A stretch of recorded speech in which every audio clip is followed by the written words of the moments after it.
Hello, everybody. This is Coach Mad Mike. It is way too large, Sarge. And I'm here. And Shaq ain't going to be here tonight. He's got some family duties. Well, welcome to Football Psych, everybody. Man, we've got a show for you tonight after this humiliating blowout by the Minnesota Vikes, 31-2. Who's sake? What? You mean to tell me we had Jaden Daniels, we had a whole complement of people, and we couldn't even put up a stinking point? Wait a minute, Coach. Wait a minute. We had the entire team for the first time this year on.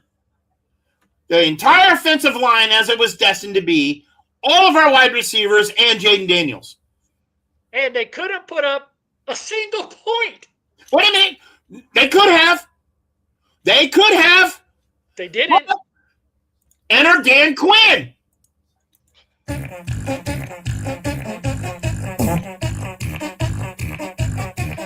what did Dan Quinn do? Have a big old vowel movement. He decided to go for a fourth down and not kick the field goal and take the points. He's got Dan Campbellitis. Well, the first name is Dan. My God. How can you be that stupid? Not take the 3 points in a tight game. I mean, what?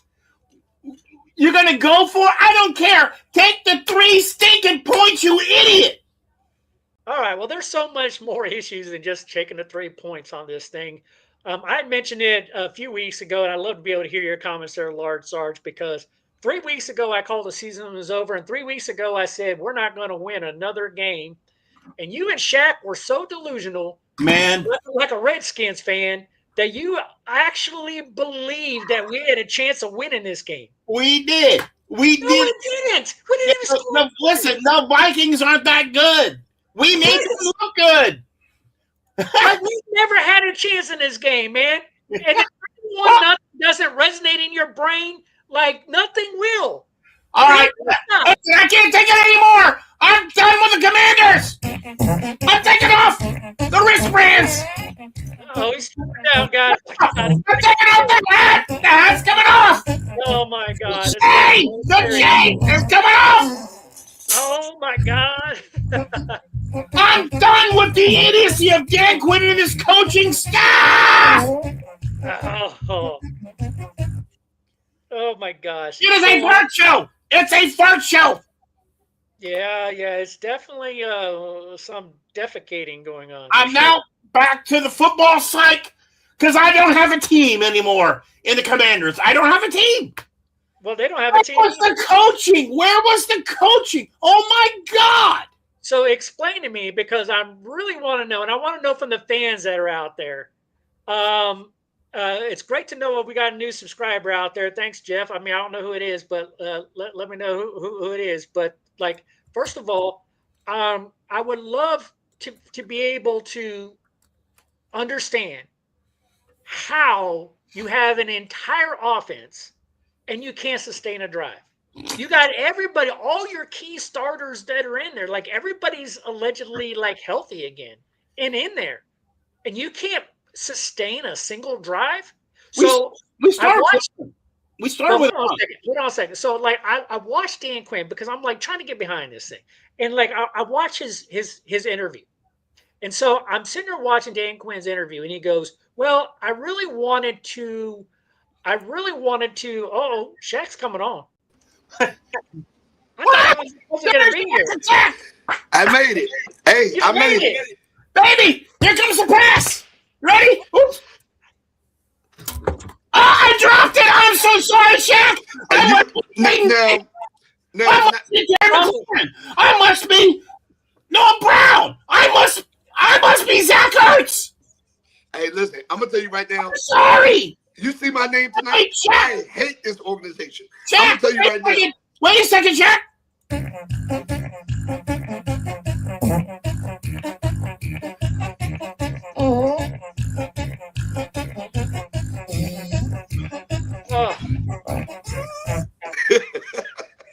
I will tell you, like, so I watched Dan Quinn, and he was given this interview, and they asked him, why bring James Daniels back? Like, why even go about doing all this? And he goes, listen, I can just tell with everybody coming in and out that right now we were just off. So we needed the playing time.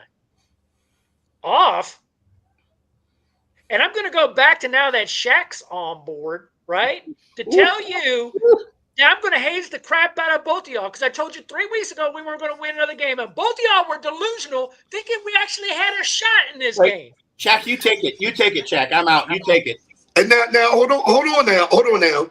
When we had Jay Daniels come back, and nobody cared about that bum Noah Brown, we were healthy on the defense. We were healthy on the offense, right? Right. There was an opportunity for us to win this game. It was, but because you're in it. But I told you guys we ain't winning another game, and if tonight doesn't play, I mean, if you don't have a change of thought in your brain cell tonight that this team is absolutely destroyed mentally and has checked out, then I don't know what. And I told you, like, as soon as you know, like, you're kind of like out of the playoffs, people start just basically playing for jobs, and the hunger is not there. We were not out of the playoffs in this game. If we won, mathematically, we could still be in. No. So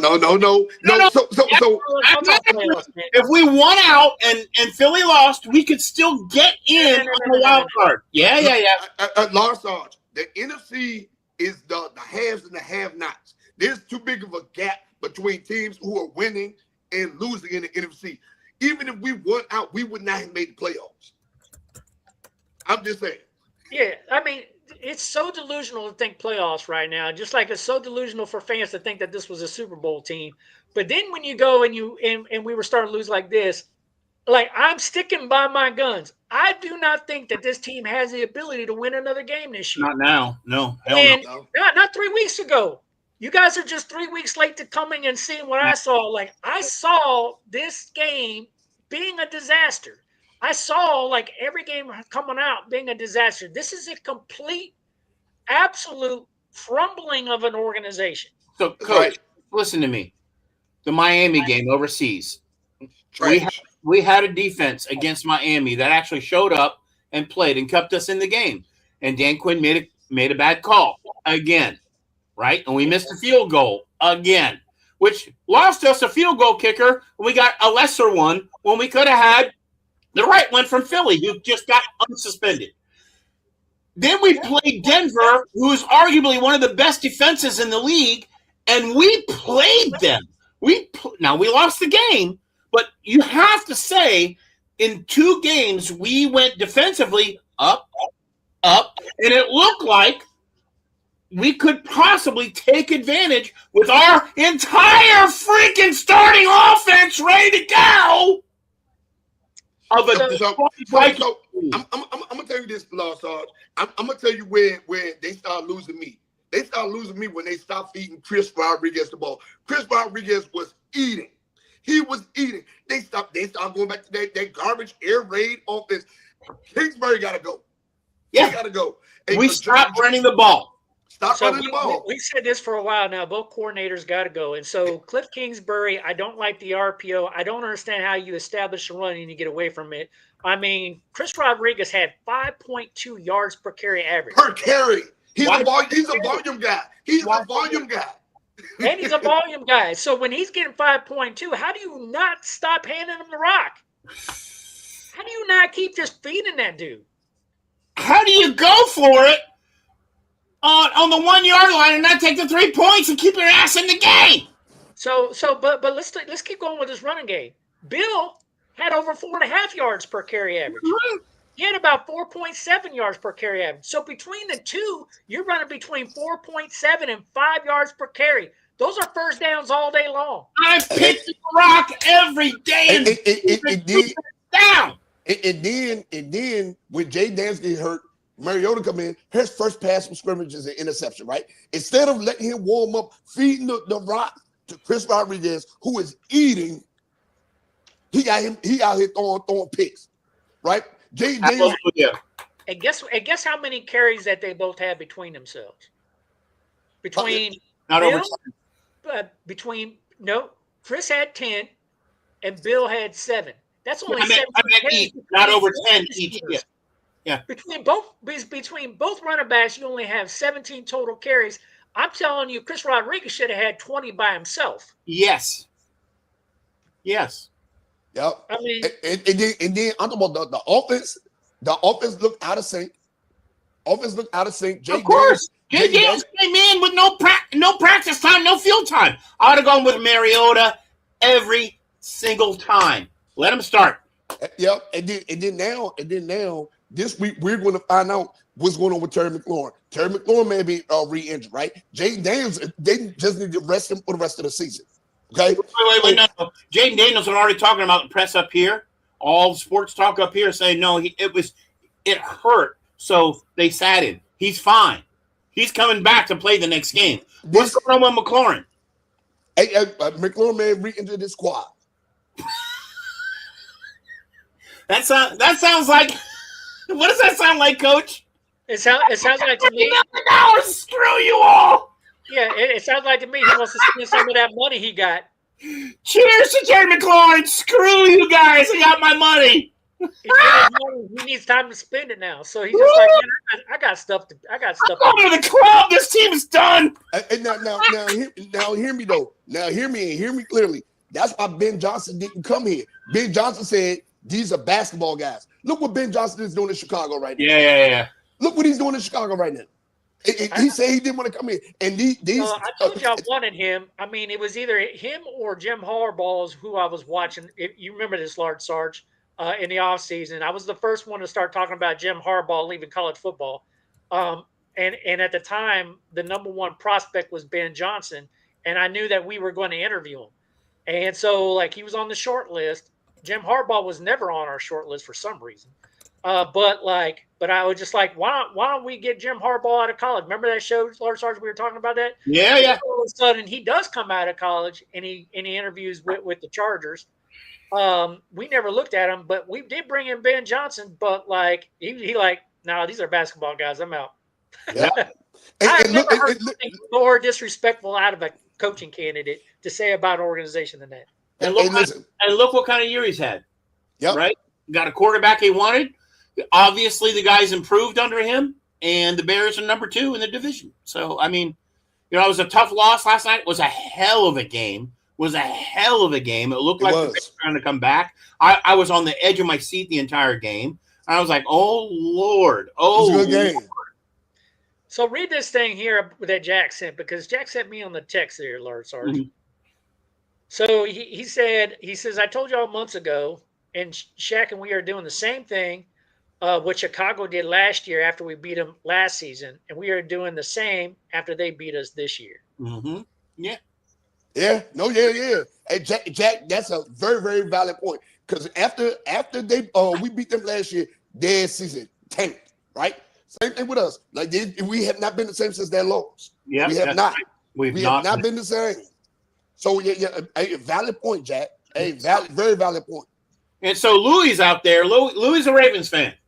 He's diehard, right? They got the whole truck and everything going on. Louis out there, and he's like, I agree with you guys. The Ravens are doing the same thing with Henry that we're doing with our running back core. Not running them. Not running. Hey, I don't understand this. Like, I get that as a passing league, but like to me, you have to have somebody like up in the box talking to you, right? Like if your running game's running, it's like, hey, Chris is running with running 5 yards a carry or getting 5 yards a carry. Keep handing the ball like it's working. Yep. And hey, let's get back to it. I mean, I'm going to tell you something that might be heretical to coaches in the National Football League. You do realize that you could run more times than pass during a game, right? No, they don't know. Like, I just want to put that out. Like, you can actually do it. Just because it's a passing league doesn't mean you have to pass more times than running. And I am telling you right now, it was disappointing because our front line, the offensive line was manhandling their front four in the run game. Manhandling them. Yeah. We had it. How do you not just beat them down in a moment like that? And even McNichols has some great motivated runs. Even McNichols. So you had a dual package and you had Bill in there, and we should have just beat their ass down and set up the pass. Well, and then like Noah Brown came back ineffective. Zach Ertz is hurt now, right? The receiving core needs a complete overhaul at this point. I'm gonna tell you right now, the receiving core needs a complete overhaul. This ground game, I'm content with Chris Rodriguez coming back as our number one guy next year. Just give him the ball. Now, let me ask y'all this. Because I'm already on the fire Dan Quinn train. So when the next game I'm going to, I'm gonna wear a shirt that says fire Dan Quinn. So absolutely. He gotta go. He has to go, right? How can you make so much progress, even in a loss, from Miami to Denver, where we played arguably the best defense we played all year, right? Arguably. Yep. And performed so well. We lost the game, but dear Lord, did you not see a progression from game to game, at least defensively? Putting up points, and then we get our offense. Where was the game planning on this game? I don't understand how you don't game plan against what they were doing. It was so freaking. I wanted a bubble pass, for God's sake. Why do you not hear me say that? So I could break it down for you, right? So, like, first of all, the RPO system doesn't work. It's out of sync. Yep. And ever since Jaden got hurt, like this whole offense has staggered. Like, they've tried to like slightly tailor it for Mariota, but it's thrown the whole offense out of whack. Like, Cliff Kingsbury doesn't have another game to him. And so, like, it has been exposed. If Minnesota defense, which is not a great defense, by the way. No, they're not. They're able to shut you down like they did. Like, come on. Like, they just exposed the living crap out of us. We're going to have a hard time putting up points the rest of the year. Jaden is off. Terry McLaurin, way off because he's missed so much football. Yep. Debo. Now, hear me, though. Debo was a bright spot. Yes. Debo was a bright spot. He was, and I'll give it to you, especially when he was the number one receiver while Terry McLaurin was out. Yeah, but I will tell you, like the whole offense is just off. Like, we got rid of Brian Robinson. We thought it was Bill. Now it looks like more like Chris than it does Bill. I don't know what's going on. Bill's gone. Bill's a third stringer. Yeah, but Bill still got 4.7 yards per carry. I know, but still, you just got to give him Rodriguez. But you just got to give him more than 7 carries in a game. Yeah, of course. You know what you got in him. We got to give every running back more carries in the game. I don't know what this team is thinking. And especially if the pass game isn't working. And now you're going to go forward without Zach Ertz because Zach Ertz, let's just face it, his career's over. He's done. Yeah, he's done. I'm going to put him on IR and they'll put him on recovery to come back next year, but he'll be like 160 next year. So, like, I mean, there's no need to really think about signing him to another contract. No, this is who do we have to play tight end? Benson-Ott? John Bates? Yankoff? No, these guys are freaking. Actually, Yankoff is a blocker, and he's caught some balls in the last few games. It doesn't matter. These guys are not starters. So, like, they're impressed with what they've done. I mean, you don't have no middle game, right? The only thing that you can hope for is that you got a guy like Jane Lane or Treylon Burks that can play that slot kind of position, or Debo because you put Treylon on the outside. That's the only chance you had. But why didn't they do it this week? Now, I'm not gonna lie. I'm not gonna lie. Burks is another one. Even though he had a couple clutch drops, right? Because hands has always been his issue. Right? So I look forward to seeing him grow with this organization. I do. I think we bring him back next year. We draft a big receiver. We bring him back. You know what I'm saying? And I probably believe that. And then we definitely need to do something about this secondary. And I would guarantee you that Treylon Burks will be back next year. He will. Because he made the catch of the year. When Noah Brown made the catch of the year, we re-signed him. Treylon Burks made the catch of the year this year, so we're going to re-sign him. It only takes one good catch to get re-signed. Takes one good catch. That's all. Noah Brown should not have been on this roster. He made the catch, man. He made the catch in 2024. This game, didn't he? He got one catch at least, right? One catch. How many drops? With his sorry route run himself. What were the targets versus drops on Noah? Listen, with his sorry route run himself. Got a chance. And listen, when I say that man cannot run no route, he create no separation, no nothing. I was like, man, why do they have this dude on this team? Yeah. Yeah, I mean, I don't think he'll be back next year. No, he better not be. You know, the thing that we got to worry about is, is Debo coming back or not? I think so. I think it just depends on money and our cap situation. We got a lot invested now in Terry McLaurin, who takes money away from everybody. Yeah. So look, this is my thing with Debo, right? So one, Debo, the price got to be right for Debo to stay, right? We are like you just said, the price got to be right? So this is my thing. He needs to not get hurt the rest of the season, right? No. Not only that, Lost Sarge. Hurt. He's out. No, hear me though, right?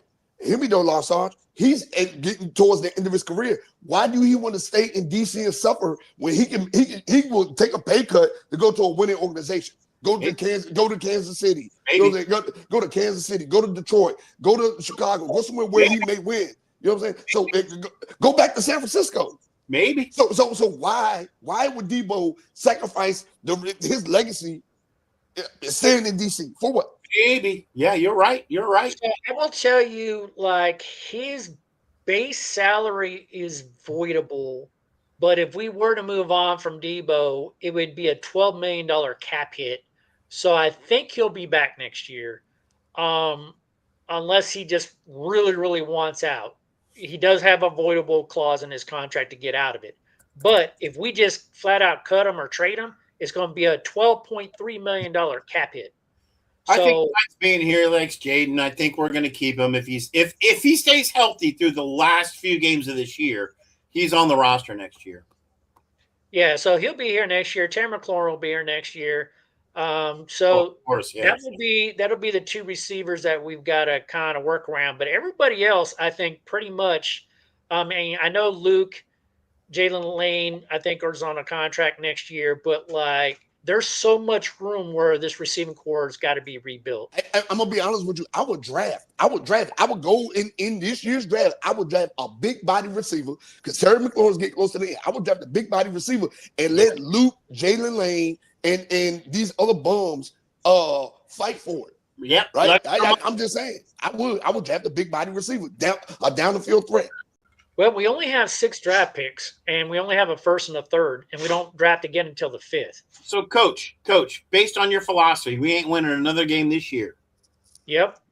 Where does that leave us? In the top 10? The top 10. All right. So, with a top 10 draft pick, in your opinion, Coach, and you, Shaq, what can we trade out of that to get? Could we get a lower round, like a 32 first round and a second round and a third for our top 10? Or is it all we don't have a chance to get we don't have a chance to stay in the first round at a lower level? Or do we get, second and third and fourth round picks in multiples? What is your guys' opinion, Coach? So for me first, I would say yes, trade down, and I would trade later to the first, and you could probably pick up a second and a fourth. Top 10. You could get a first, late round first, and a second. It depends on where it is in the top 10. Is it a top 5 or is it just top 10? We're not top 5. Because there's the value chart that you can use to kind of determine the overall picks that coaches use for the most part to kind of tell you where the overall value of the pick is. There's a significant drop-off of valuation of a pick once it's out of the top 5. You still got a lot of good value top 10. But if it's like 11 or 12, now you're really, really tanking in overall value. You're not going to get as much as you think. Let's say we're number 10. Let's just assume we're number 10, right? Because we got a lot of 3 teams right now. We got a 1. We already know who's going to be first. It's going to be the Titans. If you wanted to stay in the first round and get to the end, you could probably pick up a third. So a first and a third for a late round first? Yeah. Or would you just trade out, get rid of your first round, and get a couple seconds in the third or a fourth? No, man. No. I'm going to tell you why we don't need to do that. Because we need first round talent on this roster. Right now, this roster is suffering, bro. We need first round talent on this roster. Like this team is not good. Yeah, this team is not good. It's not good, but the thing is do you believe Adam Peters can draft the first round talent? Right. Right. So, because historically, at least past couple of decades, we don't fare out very well with first round talent. No, we don't. Most of them have been bust. Yep. And we could show that now under Dan Quinn. He's had Josh Connerly that he drafted this past year, and then the year before that it was Trey. Was it Trey Amos or was it Sinistro? Can't remember which one he got the year before that, but it was a corner. And Samer still. I think it was Samer still, and so both of them have panned out okay. Sanders still's on the but I would say some of their other talents that they've been picking in the second, third round have done really, really well as well. Me, I'm telling you, I drop out of the first round. I trade my first round pick at 10 for 2 seconds, a third, a fourth, and a seventh, something like that, right? Something where I don't get that much, but you know, I want to get the most. Maybe it's 1 second, 2/3, a fourth, a seventh, something to give me volume to get some talent in. Yeah, you could definitely probably pick up some volume. I don't know about getting 4 or 5 picks like you're saying, but like you could probably definitely top 10 first rounder. Top 10 first rounder. You can get you could probably, and it also depends on the team, and it also depends on what are they trading up for. Like how desperate are they for the player that's on the board at that time, right? Mm-hmm. So like if there is a hot quarterback at that spot, and a team like is quarterback hungry, that might motivate them to jump up. But they've got to go like, what player is there at that pick that there's like, I've got to jump up and get this guy that I'm willing to throw a lot of picks at it to make it happen. That's tough, right? You know, so timing and all that's good. We'll have plenty of time in the off season to go over draft and how we think it's going to play out. We'll know where our pick stands, and we'll be able to game plan this, and we'll come up with the best plan humanly possible. And believe me, at the end of the day, the Commanders will completely screw it up like they do every part. Shaq, I have a question for you. Oh yeah, Zach Ertz tore his ACL. Yeah, it's torn. Yeah, he's on IR. He's done for the year. He's not done. He's done. His career's over. It's over with. Hire a guy with a torn ACL at 36 years old. Shaq, question for you. What's more important? What is the top position? I don't care where our draft picks fall. Give me your top 3 position picks that we should achieve in the draft. Defensive end. Yes. Cornerback. Yes. You agree, Coach? Defensive end, cornerback, and linebacker. Yeah, we need, because Wagner, if he stays healthy. Yeah, I agree. You agree, Coach? It's a little bit more complicated than that, because you know what, that was my answer last year. We're like a year late and freaking a whole payroll short from last year. Yep. And last year was the draft class to do it. Like there was no bigger defensive end draft class than it was last year. I hate to keep pouncing on this, but like we didn't need Josh Connerly. Like there was several key edge rushers that we could have taken at that spot. We could have even traded back using that number 1 pick and still picked up a great edge rusher and even picked up more talent. Listen, but instead, we got a right tackle. Quite honestly, I don't think we needed. And now I'm gonna tell you this: what's crazy is that every defensive end that was drafted is having a ball this year. Yes, they're all doing great. They're all doing great. What the football is going on? How do we miss the boat? I don't expect any better draft class out of this management team than we had last year. I don't expect it. I expect them to do the exact wrong thing, just like Coach said. You know, and it just goes to show me like the lack of real true analysis that happens inside of the Commander's room, right? In that war room. Because I tell you, I would have lost my flipping mind in that war room if anybody hinted, even freaking remotely hinted on going a different direction than a defensive end at that spot. I would have lost my freaking mind. Yes! And then Cliff came up with some freaking idea of writing on a napkin and passing a note like he's in grade school to the head coach, going like, "Hey, I really like this right tackle, this Connerly dude." I would have been like, "Dude, get the flip out of here." And when you make stupid decisions like that, like that's why you are where you are. Yes. It's exactly why you are where you are. I love Coach. I love Coach. Coach knows. I'm Coach Mad Mike for a reason because with all the talent you and I have on analysis, how did we miss this game? We were supposed to win this game. How do we? No, we weren't supposed to win. How do we think that they were getting better?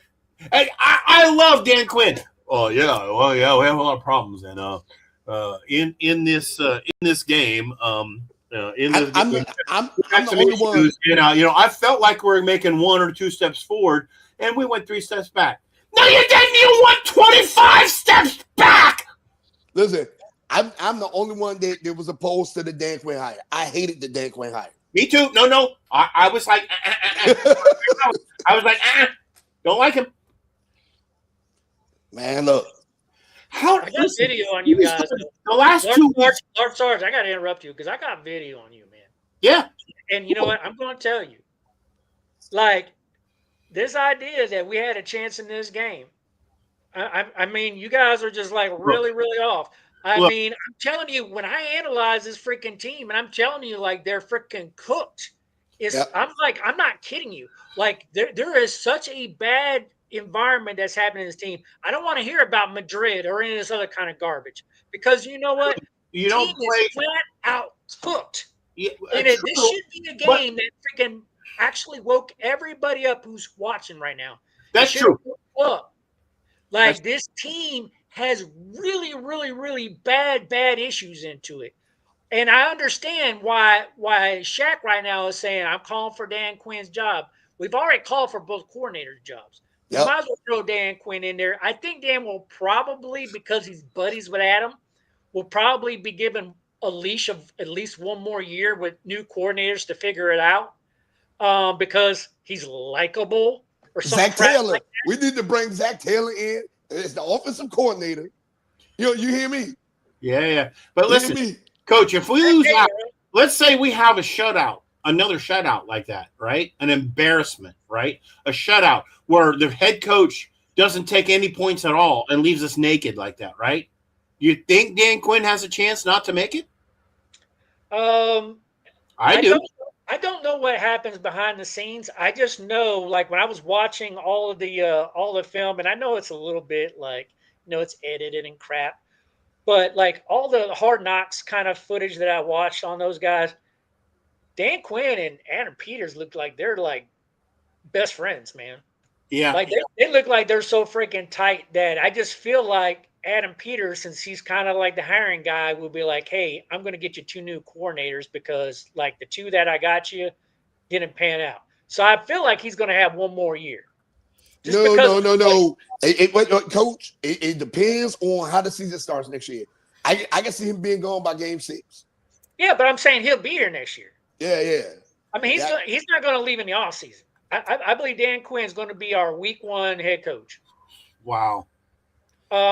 What I think is we'll have two new coordinators. Yeah. I mean, if we don't, we're going to seriously tear the hell out of this. And so I think if we don't, I think Dan Quinn's got one more year to make something happen. If he don't, he's gone. And I think Adam Peters has 2 more years. And if he doesn't build enough, he's gone. Now, what do you say when you say if we don't do something? You mean get to the playoffs? That's the measure? No, I'm showing like significant progress that you're building towards a successful franchise. And so you can kind of tell because like we knew, like Shaq even said it in the offseason, right? Like this team is not being built right. They're old. They're building them with garbage guys, has-beens, all this stuff. And we were even saying it on this show. Everybody's watching like that. You probably remember if you were watching the show this past summer, right? We were saying that this team would fall apart like week 6 or week 7. This team fell apart week 3. Yep. It fell apart week 3. And it really hasn't recovered. No, not at all. I'm just saying we need new coordinators. We need to get younger. Like this team is like we thought we had something last year, right? Now we're officially back in a rebuild. This organization, I say this every week. Everybody can say it. I say this every week. This team is not going to be good again until it gets out of that stadium and get the old name back. I'm telling you right now, this team is cursed. Hey, Jeff is saying, what do you think? Gruden looks like he's going to be able to come back, and I love Gruden. You know how much I love Gruden. You think he'd be a good head coach for us with Dan Quinn as a defensive coordinator? Dan Quinn won't be our defensive coordinator for one thing. There's no head coach in the history of the NFL that took a demotion and stayed on the same team. Well, if he's not going to be our head coach, then he's gone. He's out of the league. No, he's gonna be a defensive coordinator somewhere. He had a fail with us. No one's gonna hire him as a head coach. No, he's gonna be a defensive coordinator somewhere. They'll hire him as a defensive coordinator, but there's been no team in history that's ever fired their head coach and kept him as a defensive coordinator. Well, no. Okay, in the same team. Okay, yeah. And why would we bring Gruden in? Why? Why not? Because defensively minded. He's a ball buster on the sidelines. He was a good coach. He's got a Super Bowl win. Dan Quinn doesn't have that. Chucky got a Super Bowl team based off of a Tony Dungy built team. That's right. That's what I'm saying. But you still have to coach the team to win. It wasn't a total gimme. You have to be a coach. That's like saying Bruce Arians. We bring Bruce Arians in. Yeah, no. No, I don't like it. Why not? What would be wrong with him compared to what we're doing now? Because Tony Dungy hasn't built his team. Yep. He won't win without it. I disagree. Anything better is better than John Gruden has not really been a very, very successful coach outside of Tampa when he was there based off of a Tony Dungy built team. And look what he did when he got to Oakland. They paid him all that money. He was supposed to be there for 10 years, remember? He only lasted 2. That's it. They ran him out of town. Get out of here. All right. I'm going to look this up. Go ahead, look it up. Look it up. I'm not real impressed with his record that's going back in there. I mean, and I'll be honest with you, I watched him on the board with some people. I think he's middle of the road. He's 0.51. He's 117 for 112. Yeah. So it's better than us. I mean, that's probably about where 5 playoff wins, 4 losses.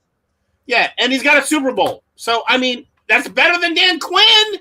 Well, the Super Bowl that he got was again a Tony Dungy. Whatever. So I mean, I don't give him a lot of credit for that Tampa Bay thing because I'm telling you, if Tony Dungy would have stayed in Tampa, that would have been his Super Bowl win. Might have been, yeah. But he went to the Colts. And he turned around and won a Super Bowl in the Colts. Yeah, might have been. Dungy's a good coach. Yeah. Well, I'm gonna tell you this. I'm gonna tell you who we should have brought in. We should have brought in Pete Carroll. Oh God, no! But Pete Carroll's a West Coast guy. Oh my God, that dude's idiot! And look what he's doing. My God, I think he would be horrible. Although he might get along with freaking Josh Harris really well. Oh, because I hear he's super woke too. And that's another reason why we're not bringing the Redskins name back. It's because of Josh Harris. I'm just telling you all right now. I'm telling you truth right now. Like Josh Harris is way too woke to fight that fight. He's the wrong owner to get the name back. You needed a hardcore conservative dude to bring the name back. Yeah. And because Trump was even in your freaking corner. Yeah. So, the reason why it hasn't happened is because Josh don't want it back, and his wife definitely don't want it back. Pete Carroll is done as a head coach. And Jack said, "Hey, if we're going to negotiate, we need a young, offensive-minded guy." And I don't disagree with that. However, I want to throw something back at you. You had that in Ben Johnson, but we're a basketball team. But basketball guys. Jack, I'm going to throw something back at you there. Thanks for the comment, by the way. It is a nomenclature in the NFL that defense wins championships. And last night, if you were paying any attention to that game, other than the Chiefs utterly blowing it with drop passes, which could have been made because that game was an entire on Mahomes' shoulder, and I could not believe the number of drop missed passes. Texas defense won the game, and that's a defensive-minded coach, and they built the best defense in the NFL, and they're winning games, and they're going to be in the playoffs, and they have a real chance.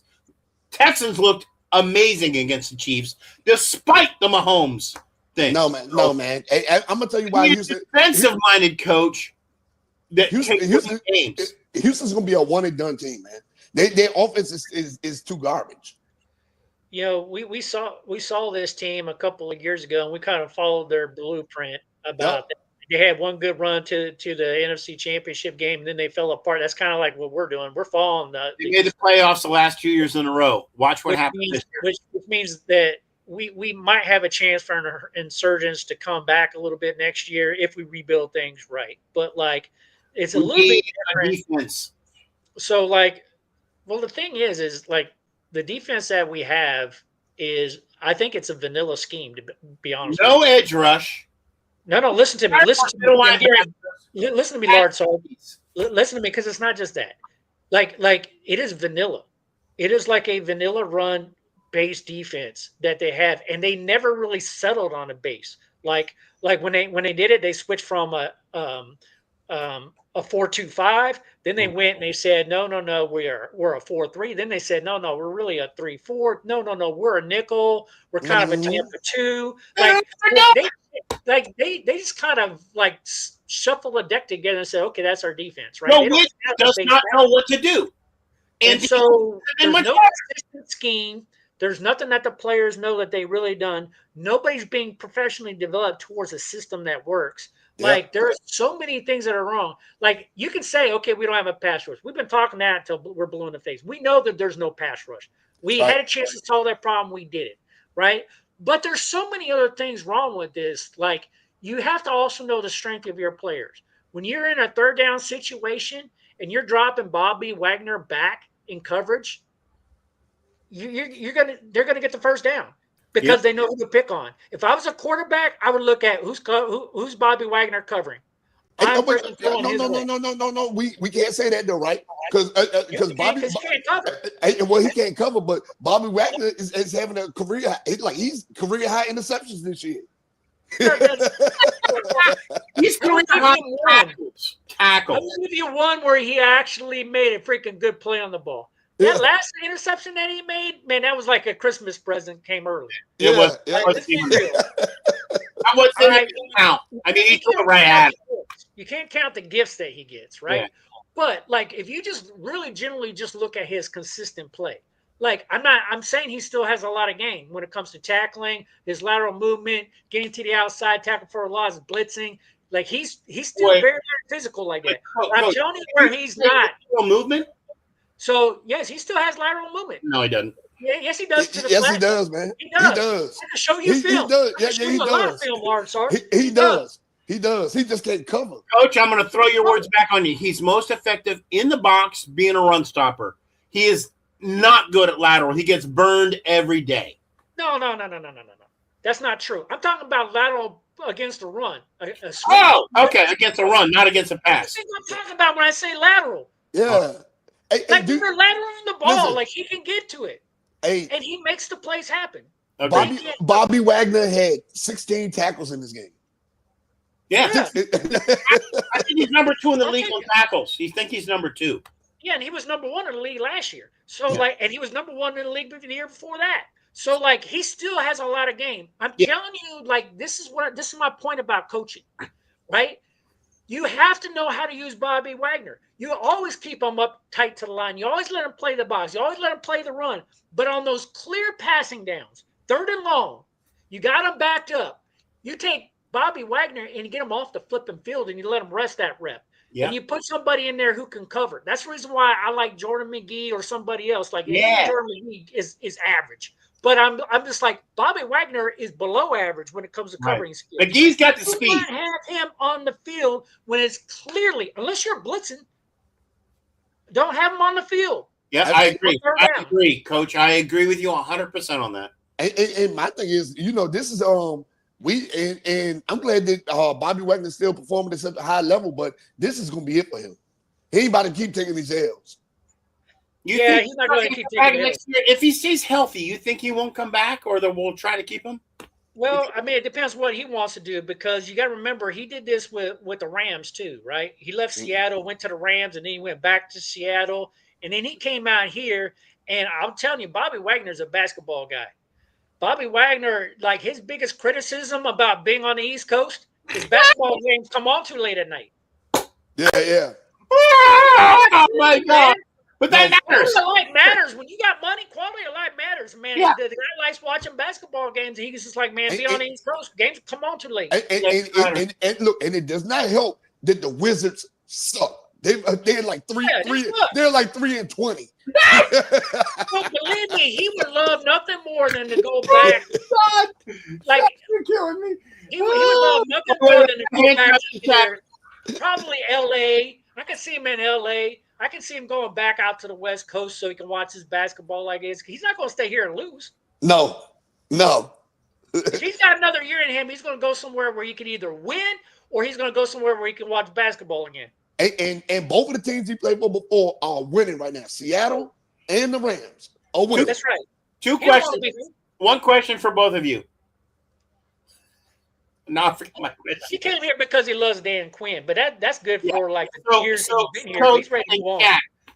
Does Wagner make it with us next year or not? Yes or no, Coach?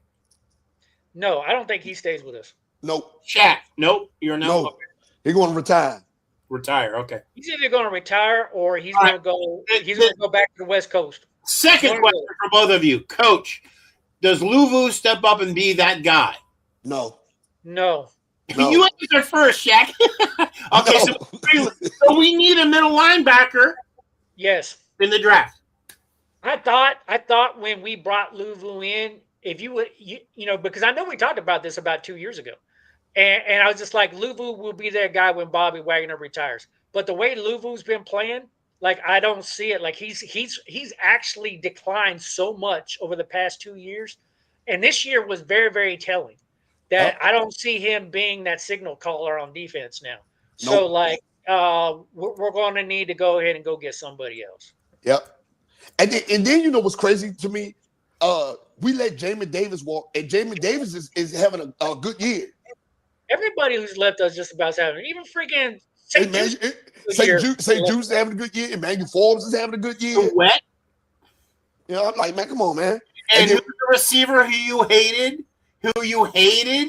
It is now destroying it. Which one? Exactly. I can't remember his name. Not overpaid St. Juice, but what's his name? It's the receiver. Oh dear God, he's with. I can't remember. You talking about Who? So receiver we had last year, we traded him, and you were happy because Dotson. No, not Dotson's having a great year. The other one. Who did we get rid of last year? Was it Curtis Samuel? No, not Samuel.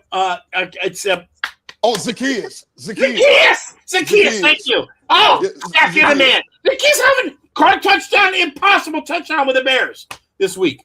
He's having a great year. Yeah, Zacchaeus having a good year. Yeah, he is. I wouldn't. Coach Mad Mike is like. Listen, I wasn't opposed to keeping him. I wasn't opposed to keeping him. I wasn't opposed to keeping Zacchaeus either. As a matter of fact, there was a lot of other players that needed to go besides him. Yeah, I wasn't opposed to keeping him. So here's a question I got for you. So Brandon Ayuk is supposed to be available in the offseason. Do we bring him in? No, man. Like that. Look, you ever heard the saying? No more San Francisco guys. No more. We know those guys. You ever heard the saying that the revolution will be televised? You ever heard that? So if he comes in, he's going to bring that with him, and we don't need that. We need football over here. He's going to come over here hurt. He's going to come over here with the shenanigans. We don't need no more of that here in DC. But that's what we're all about, man. That's our identity, man. Man. Yeah, it is, Coach. Yeah, that's a Which direct is exactly the reason why it's probably going to happen, because it is our identity. This is the DC identity that we've had for about 30 years now.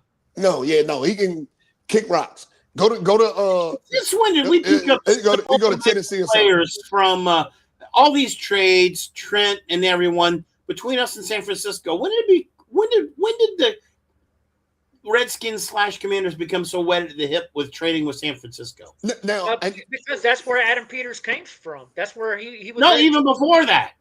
So, Trent, no, we traded Trent to them. I mean, is it because they're out of our division? We did not trade Trent to him. Trent went by free agency and he was signed in free agency. We just didn't re-sign him because whatever. Okay, fine. So like still went to San Francisco. You don't. Yeah, but you're not talking to a team when that happens. When a guy hits free agency, I hear you. But there's a lot of history between us and San Francisco. So not really. Dropping players and picking up players. History that's been going back and forth has been since Adam Peters has been here, and it's because he knows John Lynch out in San Francisco. Yeah. So like, they know each other, and so it's very easy to talk to each other on the phone and say, "Hey, I want to send Brian Robinson. Could I have a 6? Yeah, sure, man. Hey, I want. I could really use Debo. You plan on keeping him? No. Well, hey, let's work a deal. Like, it's easy to do that kind of crap. They're going to do the same crap with Ayuk. You watch. Now, they know each other. Now, hear me. Now, since we talk about Brandon Ayuk, right? I'm gonna tell you a receiver that we really need to be biting at the truth for. We really need to be bringing them in. George Pickens. He's only on a 1-year deal down in Dallas. Oh God, could we use him? Yeah, yes. And the question is going to be is if Dallas has got the money to re-sign him, because like they did preserve some cap space by not getting by getting rid of Michael Parsons. And so once he was gone, it kind of freed up some money. And Pickens has been balling out so much. I can't believe that they haven't re-signed him to an extension already. I know. It's unbelievable. Hey. Like, how could you not? But looking at his, like, when Lamb was out, Pickens became superhuman. Like literally became he's their number one receiver right now. I don't care what nobody say. George Pickens is their number one receiver. Where he was awful. And Lamb came up back. It was like, where is Pickens and why is he dropping balls? This is not the Pickens we saw in the last 4 games. Yep. Like, I've been watching Dallas close. And it's like Pickens became like literally the superhuman wide receiver for Dallas. And now look, Jack just put in there, he said Isaiah Likely, Kyle Pitts, David Njoku, and Dallas Goedert are the top tight ends in free agency, right? Now, only person on this list right here I don't want to see here is Njoku because he's inconsistent, he's injury prone. But I would love to see Isaiah Likely or Kyle Pitts receiving balls from Jay Daniels. That's a good point, Jack. Is it likely to be our number 1 tight end or Goddard or Kyle Pitts? Kyle Pitts. Yes. Pitts, he's never had a solid, consistent quarterback in Atlanta. Never. He hasn't. That's right. So I will tell you that I believe Pickens, just based on me looking in the analytics right now, where Dallas Cowboys salary cap situation is right now, I believe Pickens is going to hit free agency because right now the Dallas Cowboys are $47 million, almost $48 million over the cap projected for next year. Are you serious? They got to clear up some major space, and that was probably the reason why they could not sign Michael Parsons. Because they put so much money into Dak Prescott, so much into CeeDee Lamb. They put a lot into Terrence Steele. They put a lot into Trayvon Diggs. They just have a lot of money wrapped up in a lot of players, and they are way over the cap for now. I'm not going to beat on a guy for having one bad game. If we get Pickens, we just improved our receiver core 100%. 1,000%. 1,000%. He's one. Okay, fine. 1,000%. Pickens is the real deal. Yes. If I was Adam Peters, knowing that he's down there on a 1-year deal, he should be the focal point for this offense to help this wide receiver room. I'm sorry. Yeah, Daniels needs him. Daniels needs a guy like that. So I like what Jack is asking here. Isaiah Likely, Kyle Pitts, David Njoku, and Dallas Goedert are the top tight ends of free agency for this next coming year. Do we pick any of these? I would say, heck yeah, man, let's pick one. Right? Because I love Goddard. I don't know why. I just love Goddard. Likely's been awesome. So here's the thing right here, Lord Sarge. We just went through it this year with this old team. Why do we want to bring an old Dallas Goedert in when we can bring in the young Isaiah Likely or Cal Pitts? Zach Ertz in, and he's been amazing for us. Yeah, but Dallas Goedert's going to be 31 years old next year. Yeah, no, I don't want to bring in a Dallas Goedert. When we hired Zach Ertz, how old was he? The same thing, but why do we want to enter the same kind of deal? No. Well, I wouldn't pay $1 million for him, but if Goedert's available, he's like replacing Zach starting tight end. If you're going to get a starting tight end, the least you're going to pay is $8 million. That's right. And then and truth be told, now Likely is going to cost a lot, right? But we can get Kyle Pitts for like 2 or 3 years for maybe like 18, 19 million for 2 or 3 years. Okay, that's a good one. I'm just saying. Yeah. I like Likely because Pitts. I'll take Pitts too. They're both 25 years old. I mean, that's kind of like the sweet spot if you really fall in love with one of these guys that you would go to. But I agree, Dallas Goedert. I don't want any 30-plus year players signed this offseason. True. Well, because we don't have enough draft capital to get us a good tight end. I mean, we either have Yankoff or Sanat, who both haven't showed up. So hold on, you said who we got? We got Yankoff. But to be honest with you, the last 2 games, Yankoff has had a couple good games. He can block and he can catch passes. Like we didn't get in Yankoff enough. Bro. Give that guy a Yankoff and give him some more targets. You got a chance. You're not doing anything. Put the guy in the game and let us see what he can do. That was so random. That was so random. Yankoff. So I'm thinking a guy like Kyle Pitts, Isaiah Likely, if you can get one of these guys in at 25 years old and you can get them on like a 3 or 4 year contract, that a guy that I'm really big into this offseason because which we should get rid of Marshawn Lattimore. We do that, we're going to have $101 million of cap space. I'm telling you, the best way to spend that $101 million is to get players that can grow in your system. That's right. And so once we get a system, because I don't think we currently have one, right? So we need a system, but when you get a system, you need players that can grow in that system.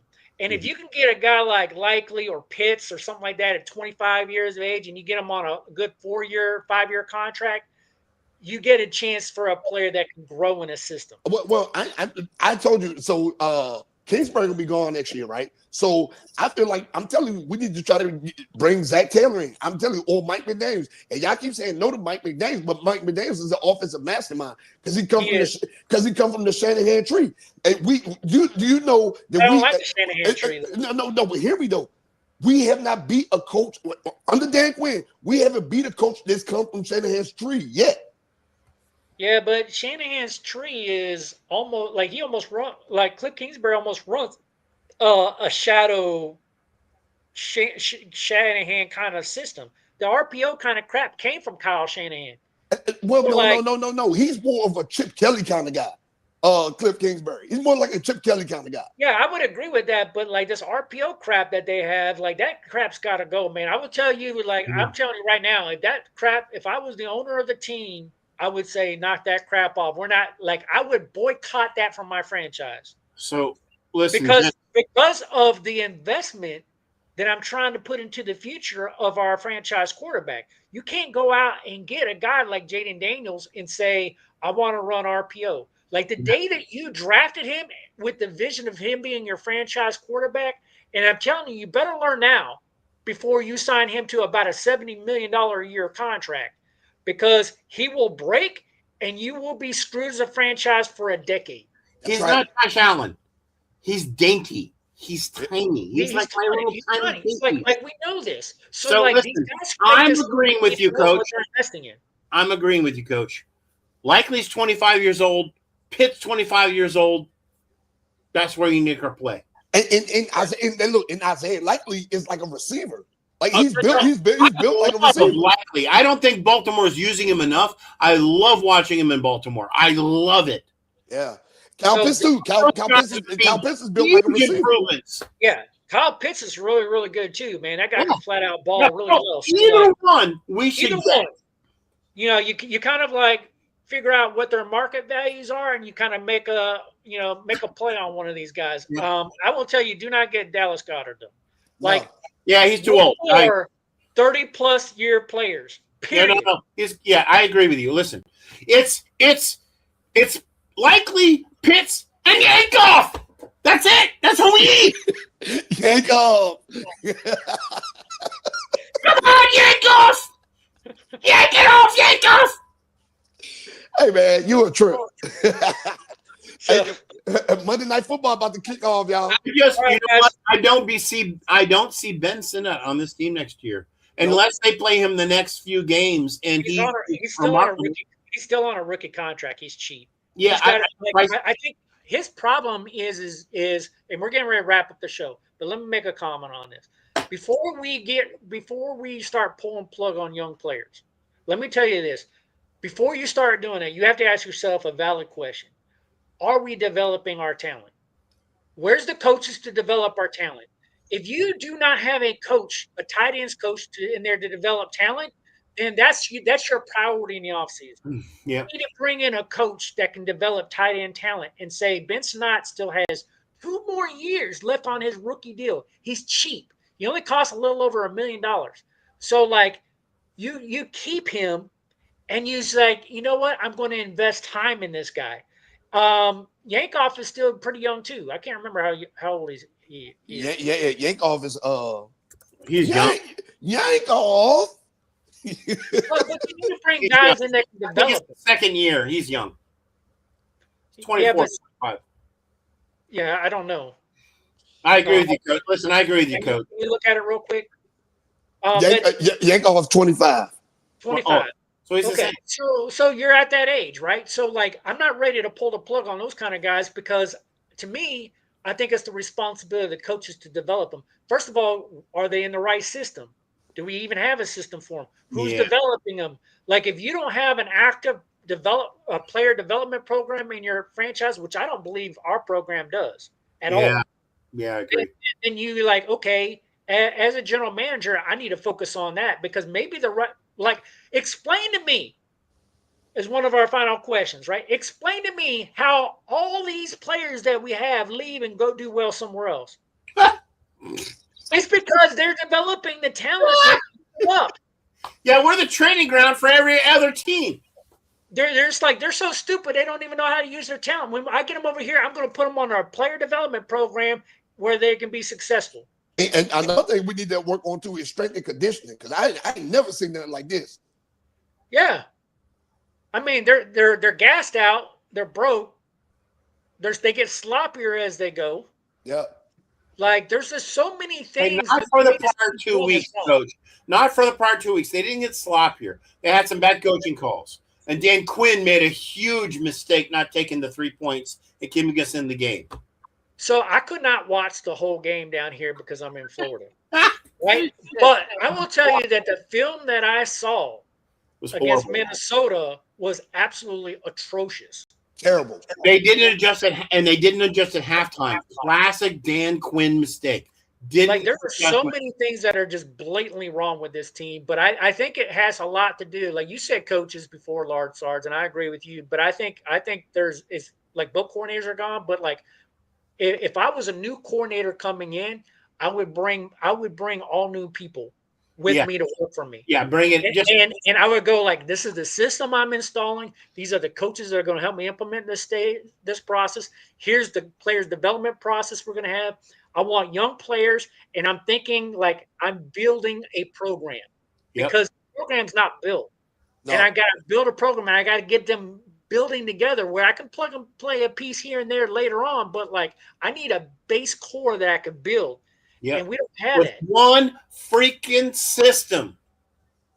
So, all right, guys. But anyway, any final comments there, freaking good old Shaq? Hey, well, all I know is this team sucks.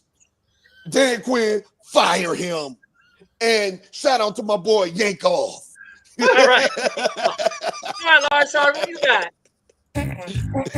Okay. Hey, there you go. Theme music. We can wrap it all up right there. Everybody, this is Football Sack, baby. And we are out of here.